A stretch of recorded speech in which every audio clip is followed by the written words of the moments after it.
Hello Mouses! I've had a bit of a change round with the camera, so hopefully you can see me a little bit better and I'm not quite framed right at the top of the screen this time.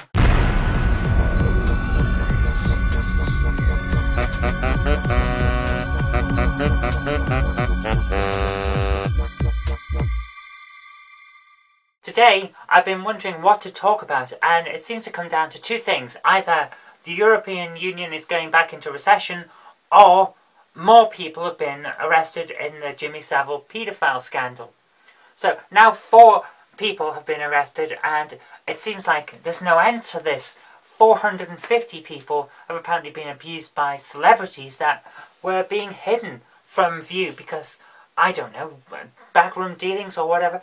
But high-level people on kids' TV shows, some high-level musical people, and it's just like, what on earth has been going on? This has been decades of hiding high-level paedophiles. It's amazing that this has been allowed to happen. So,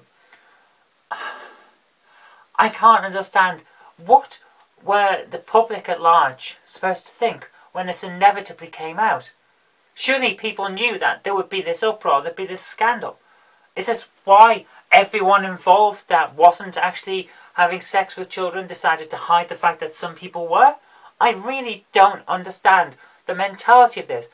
What did they have to gain from all of these people being protected? It makes no sense. To be honest with you, I'm just wondering at what point this is all going to end now, because it's rolling on and on and on, and more people are apparent to have been involved, and surely there is an end in sight. Surely this can't go on forever. There's got to be at some point where we run out of people who've been involved.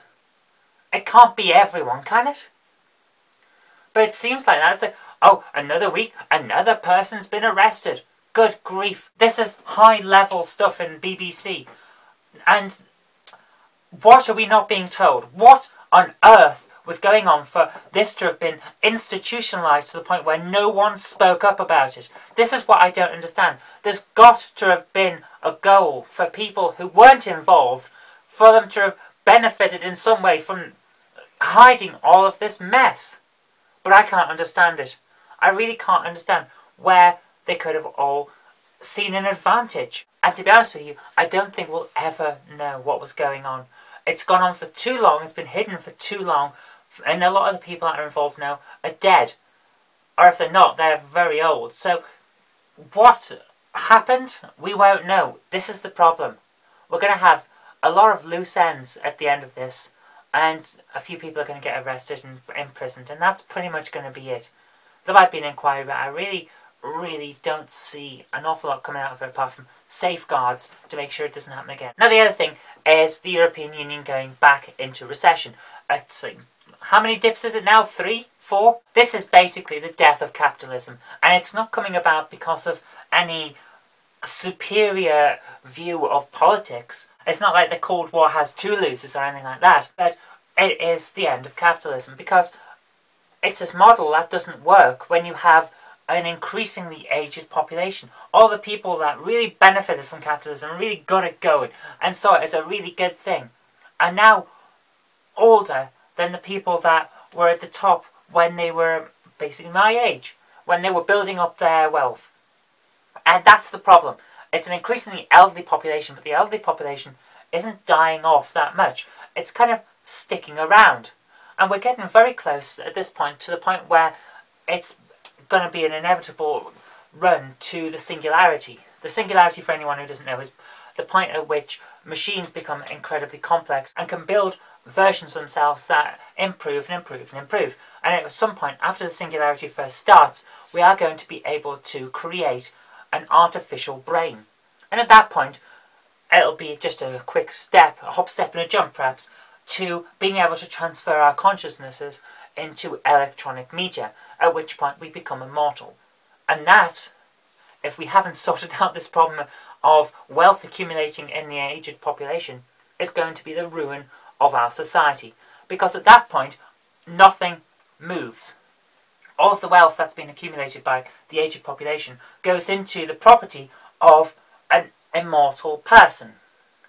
So you have immortality, and all of these people have lots of wealth. Because they have lots of wealth, they have lots of power, because that's pretty much how capitalism works. So what happens then? Trickle down won't work.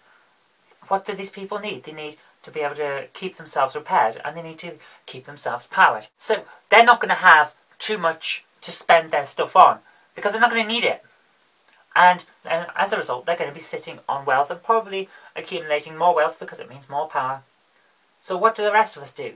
If they've got all the money, what do we do? This is basically what happened with Rome. The first time the big financial crisis happened was due to a big issue where a lot of the coinage that was being produced in Rome was basically valueless.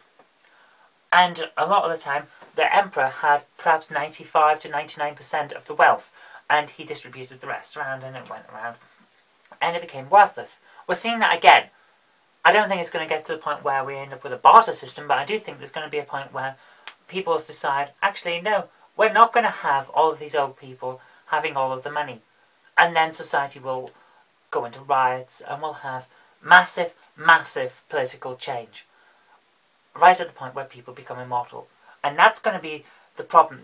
Technology is not the problem in getting to the singularity and making sure that human race lasts forever. The problem is politics and capitalism. Because we're going to get, if technology keeps going the way it is, we're going to get to the singularity. But if the money runs out and the people start to starve and we end up with riots, we're never going to achieve immortality. And it's going to be very annoying when science has progressed us to the point where we can all live extended lives, and then it all gets ripped away from us because some old people can't share money. And that's really bad, isn't it? We have all this knowledge, we have all this power, we have all this potential, but because these people over here have all of the little coins, and these people over here don't have the little coins, and the coins mean you can buy food, then all of that wealth and all of that power and all of that knowledge, it all disappears because we can't share. I don't have a solution to this. I just think it's a thing that we really, really need to be discussing and working a solution out for, because it is literally going to be the end of us if we don't sort this problem out. Okay, thank you for watching. Remember to click the like button, share it with your friends so that they can see the problem that's ahead of us, and subscribe for future videos. Until next time, I've been Kirk-Robinson. You've been watching a video, and I'll see you tomorrow.